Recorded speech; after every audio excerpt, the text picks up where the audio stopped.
asked you, what do you want to do? I told him I didn't care what I did.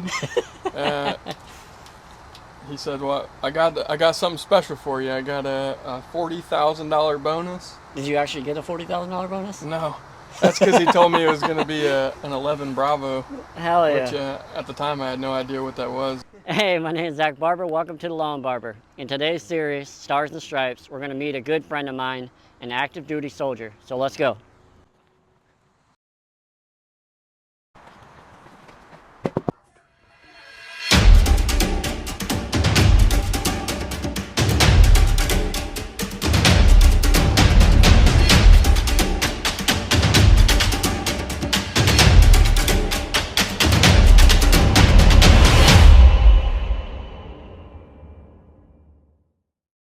Hey, my name is Zach Barber. Welcome to the Lawn Barber. Today, we're going to go over... Hey, my name is Zach Barber. Welcome to the Lawn Barber. Fucker came out. You want to kind of tell us a little bit about yourself and where you're at in your military career? Yeah, my name's Ben. I've been in the Army for about 17 and a half years now. I've been all over the place, multiple duty stations and all over the world. But I started off as a young soldier. Didn't really know where I wanted to go in my Army journey. But obviously the first stop at your recruiting station, and a recruiter asked you, what do you want to do? I told him I didn't care what I did. He said, well, I got something special for you. I got a $40,000 bonus. Did you actually get a $40,000 bonus? No, that's because he told me it was going to be an 11 Bravo. Hell yeah. Which at the time I had no idea what that was. But so I went home and I told my mom, and I was excited. I thought I was, going to bring home a bag. Yeah. Until she told me what it was, and then you said no. I went back to the recruiting station. I told the recruiter, I was like, hey man, I'm not going to do 11 Bravo. What else you got? And then he told me about Army aviation, showed me some cool videos, and I was hooked. And so I chose to be a 15 hotel aircraft hydraulics repair. At the time, I still didn't know what that was. I just knew it was something to do with air and hydraulics, and I jumped right into it. I always wanted to join the military. I see my mom and dad. Well, I didn't see them, but I knew that they served. And I always kind of wanted to follow in their footsteps. After high school, I gave it a few years. Worked some odd and end jobs. Basically some of the hardest work I ever did in my life. And then I decided to join the military. Hell yeah. I mean, just really a family of service, and it's kind of what I wanted to do. I joined the military, and initially they told me I was headed to South Korea. As a young kid from the Midwest, growing up in Ohio, I didn't really know about anything out in the world besides what I grew up in. And when they told me I was going to South Korea, I was like in shock. It is the culture shock out there. Yeah, so as a young 20-year-old kid getting stationed overseas, basically I just used my roots of where I came from and hard work that I was raised on. Went out to Korea about 6 months into my tour there. I was selected to be a brigade command team driver, where I drove for Colonel Joe Bassani for 11 months around South Korea. And I highlight that as a special moment in my career because early on I found that it's important to take care of people. All right, and take care of people. He took care of me by offering me my next assignment on selection. So I chose to go to Fort Carson, Colorado, based on his recommendations, and from there, that's kind of where I met my wife. We had our first child there, and that's kind of where my stateside Army journey took off. I hear you. Is there any crazy stories that you can recall? crazy stories. I mean, when I was a young soldier, I mean, we'll go back to when I initially got to Korea. I was in the 602nd Aviation Support Battalion, and it seemed like every other month we were in the field. And I had this squad leader. He was always training us to, on the basic soldier tasks. But one thing that stood out to me, and it always stands out every time I see like somebody giving blood, was when we were in the field one time. We were clowning around with the first aid or CLS bags, the combat lifesaver kits, and we're like, oh man, let's see if we can give ourselves an IV. We used to have to do that in the 101st. Yeah, so we pulled out these kits, got all the stuff set up, and I gave myself an IV.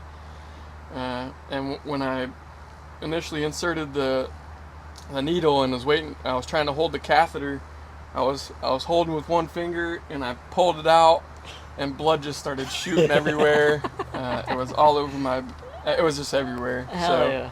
I'll never forget that, because in my mind, I always felt confident moving forward that if I ever needed to, save somebody else's life or save my own, that I could stick myself, at least with some saline. But I don't know about, giving a blood transfusion myself. It might be kind of crazy.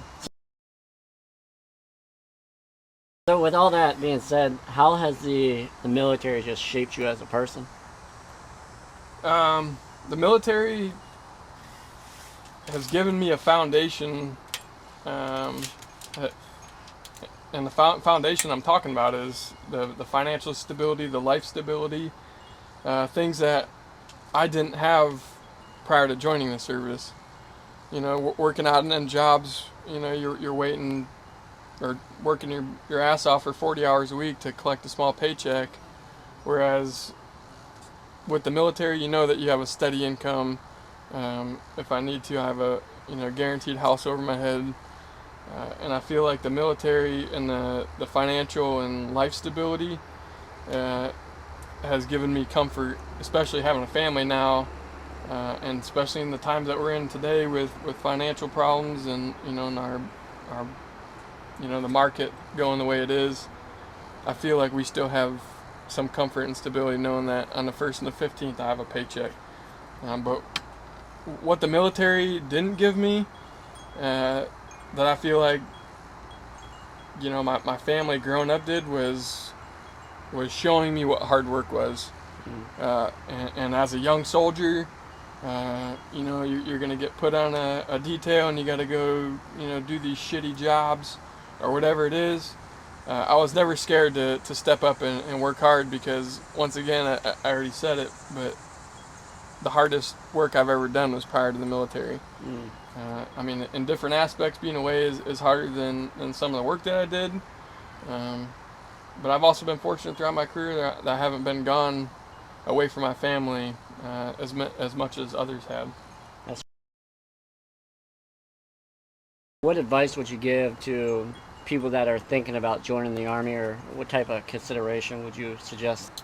Kind of just like this. If you have any questions or if you're on the fence about joining, is try to find another service member. And sometimes in areas around our country, you may not be able to find a veteran that's willing to sit down and talk.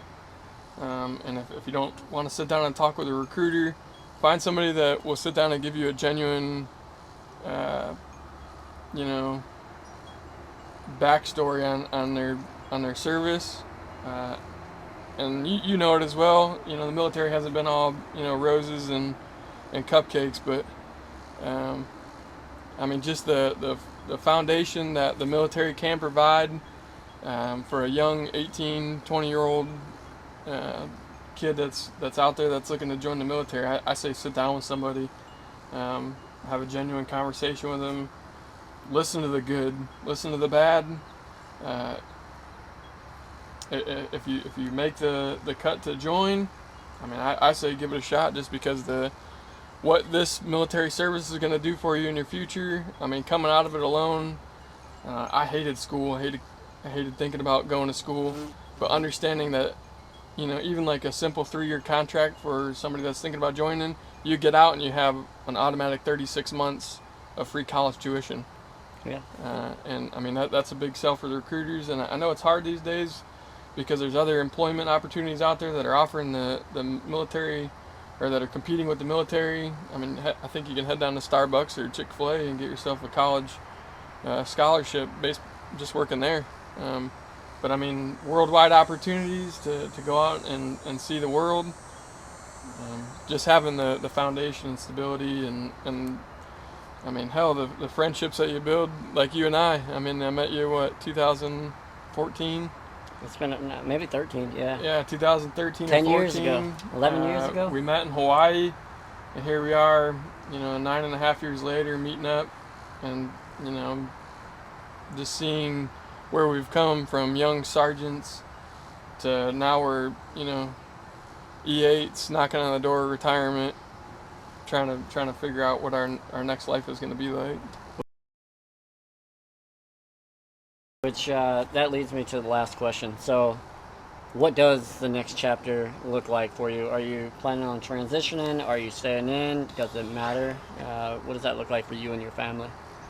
I think it changes from the people that you work with, and we've had this conversation before off camera. But when you find yourself in a job position that you feel like you're making an impact, you feel like you could serve forever. Yeah.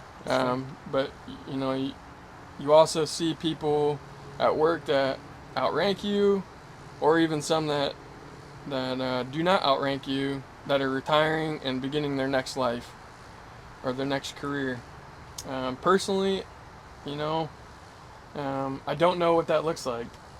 I don't struggle with throwing around ideas of what I want to do.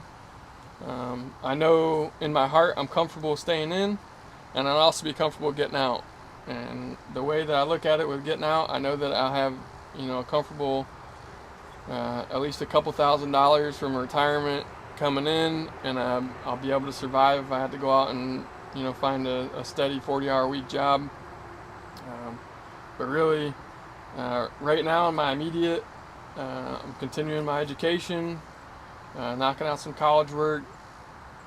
It's not going as fast as I'd like. I don't have a bachelor's degree like you do, but yeah. 2 classes here at a time.